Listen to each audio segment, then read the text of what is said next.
Today is Thursday, May 30th, 2024. I am Jessica Adams, and I am interviewing Len Cedars about his experience on a recent mission to Israel. How are you today, Len? I'm well, thank you. Very good. Was your most recent visit to Israel your first time? No, it was not. How many times have you been previously? I think maybe 7. Why or how was this visit to Israel different from previous visits?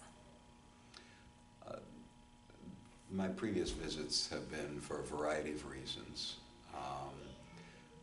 mainly exploring the country and the people, and I have relatives there that I visit.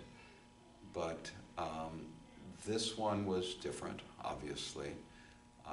My wife and I were supposed to go on the Federation mission to Israel in November. She's active in Federation and is chairman of the Israel and Overseas Committee. So she's got close relationships in our partnership region in the Northern Galilee. So we had planned to go in November, and that, of course, on October 7th, the war broke out, and that changed everything. We didn't go in November. But I was disappointed that we didn't go. I thought it would be a great time to visit, and not great and happy time, but an important time to visit. And I have followed the course of the war and events in Israel and Gaza really on a daily basis since then, through Israeli media. And so I'm very much connected to it, knowing what's going on, and very much wanted to be there. So when it was announced that the Federation was going to send a mission, I was ready to go. And so, I have felt the need to be there really ever since October 7th. Describe the itinerary that you all followed. It was very compact itinerary. It was 3.5 days. The programming began on, and I haven't reviewed this in a while, so forgive me if I leave some things out. But the program began on a Monday evening. We met and walked, and actually took a bus to the Kotel. Actually, not to the old city, not to the Kotel, to the side of the Kotel,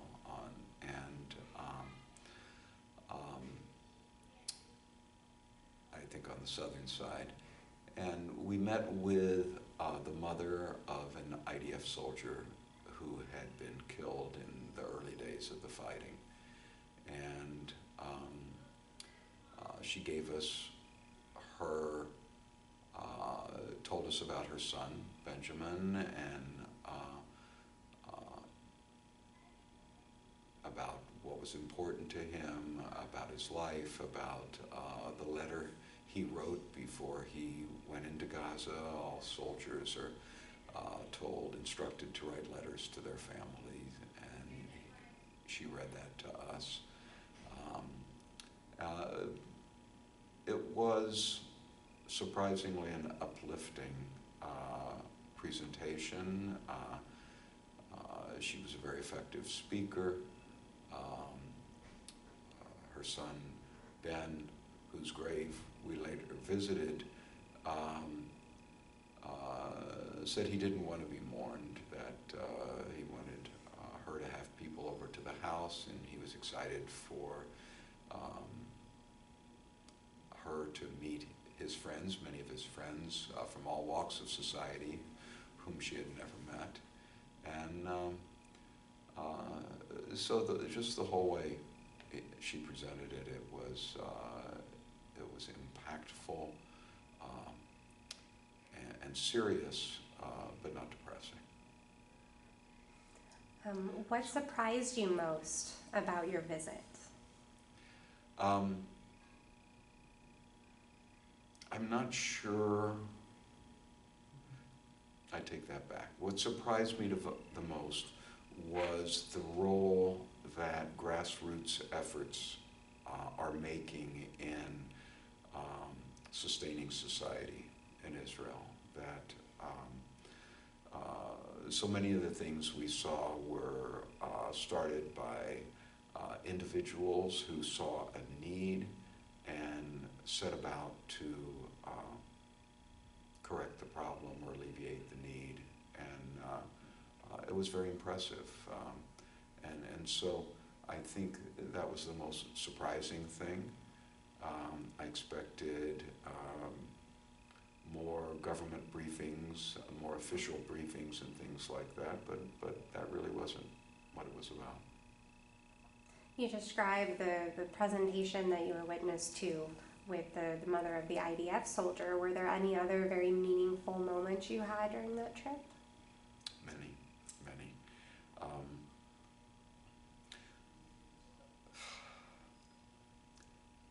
You know, without going through the whole timeline, I think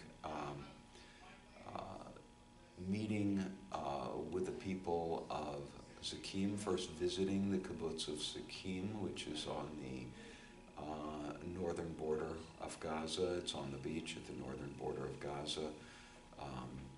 The terrorists came ashore. There were people on the beach, and most of the people on the beach, both civilians and soldiers, were killed on the beach. The terrorists then commandeered one of the vehicles that they found there and drove to the kibbutz, which was maybe a quarter of a mile away, half a mile away, and in sight of the beach. And the people in the kibbutz, and there were really just a handful there, had some preparation and met them on the perimeter and actually repelled them, and they never entered the kibbutz. And we met with these people, and they described the battle, and you know, it was maybe battle is too strong a word, the skirmish, and with which they repelled the terrorists who apparently decided to go after easier prey, and so the kibbutz was spared. That is a kibbutz that the Dallas community is partnering with to help rebuild. Now, they don't have a lot of structural rebuilding to do. They sustained some rocket damage and things like that. But I think psychologically, when we were there, none of the people were living there. There were just a handful of people who were maintaining and defending it. But people have been relocated, and we later met with them that evening and had dinner with them, some of the people from Zakim.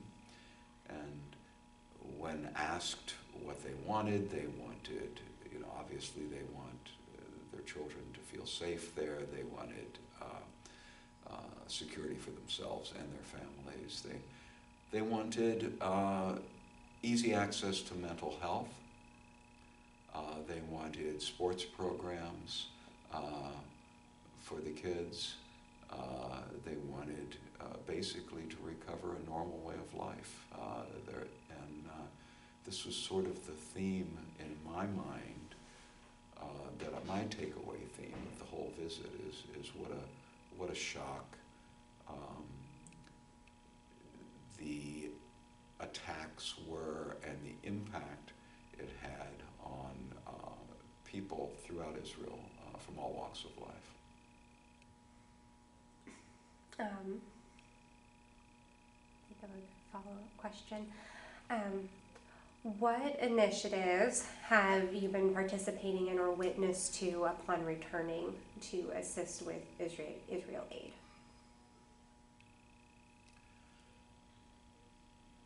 I'm not sure how to answer that. I've certainly contributed to and gone to FIDF events. I have spoken a limited amount about my experiences there to either small groups, mainly small groups. I have tried to continue doing what I've always been doing, is being an advocate for Israel and for Israel's right to defend itself, and for a more balanced approach in the media. The mainstream media seems to have been taken over by concerns for the well-being of the civilians in Gaza.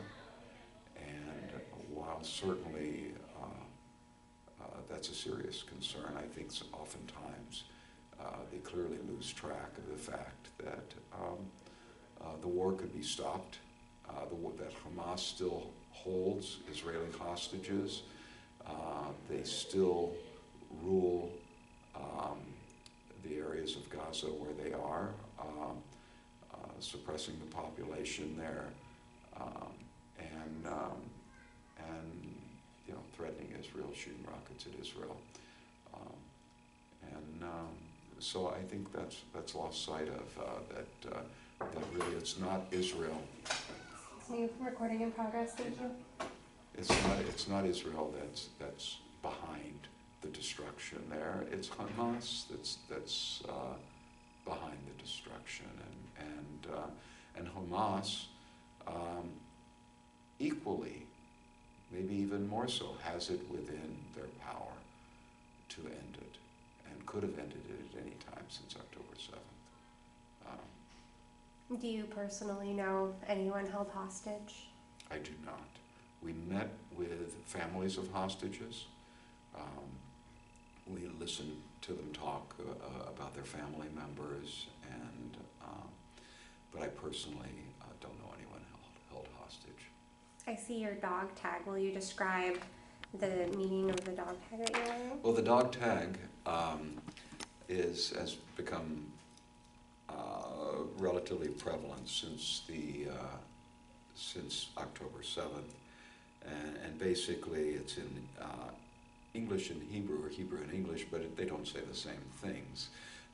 The Hebrew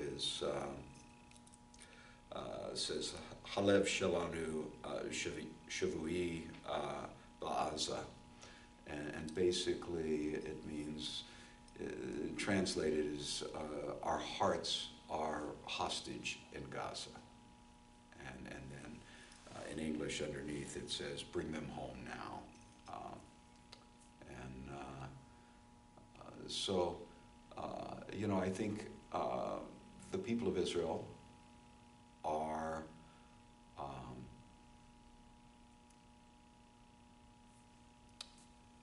there are many different factions in Israel, many different peoples who live in Israel, but they're generally united about the need to bring the hostages home, and they're also generally united about the need to defeat Hamas.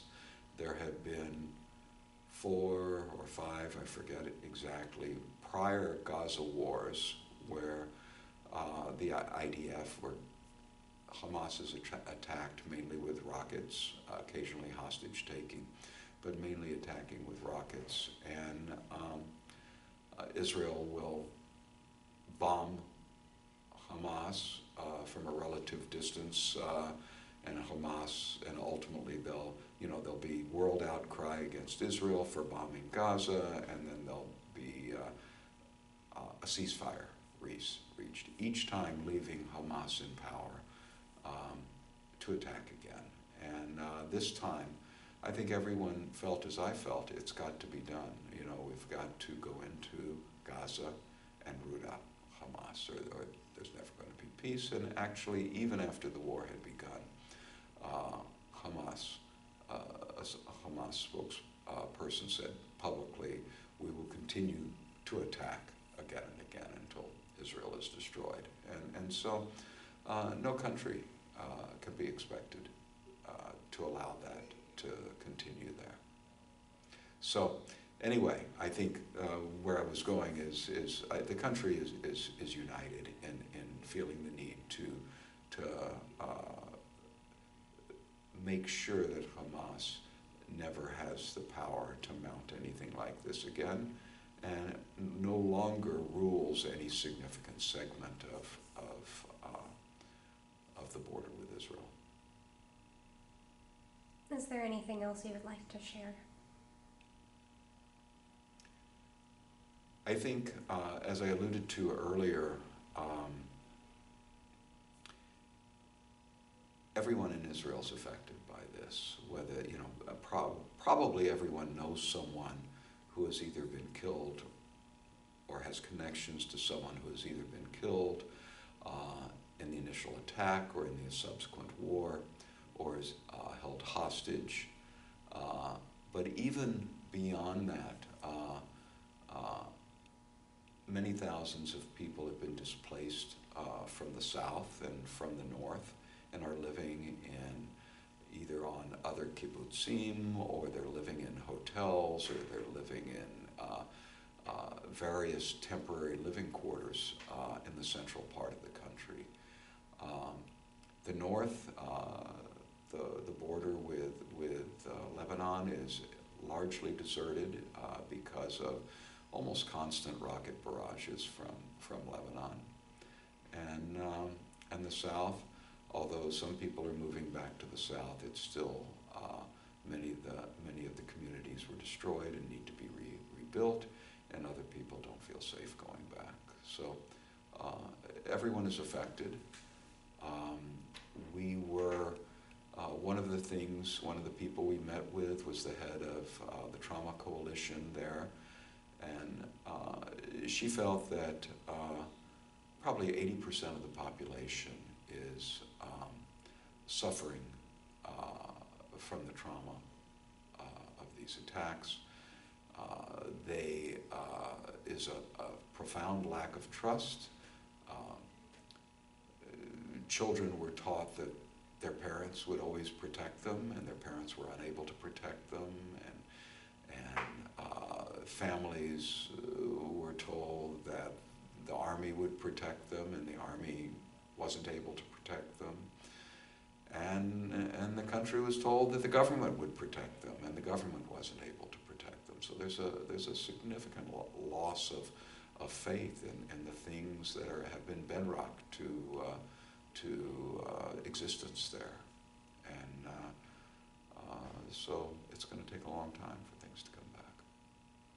How do you think the Dallas Jewish community and the wider United States Jewish community can continue supporting Israel in this initiative? They should be advocates for Israel. There is so much negative news, so much negative reporting about Israel, and they should be united behind Israel and Israel's responsibility to defend itself against Hamas and against Iran and all Iranian, I'm forgetting the term, but the Iranian, those sponsored by the Iranian regime, like Hezbollah, like the Houthis in Yemen. Thank you, Len. Very excellent interview. We really appreciate your perspective. Thank you.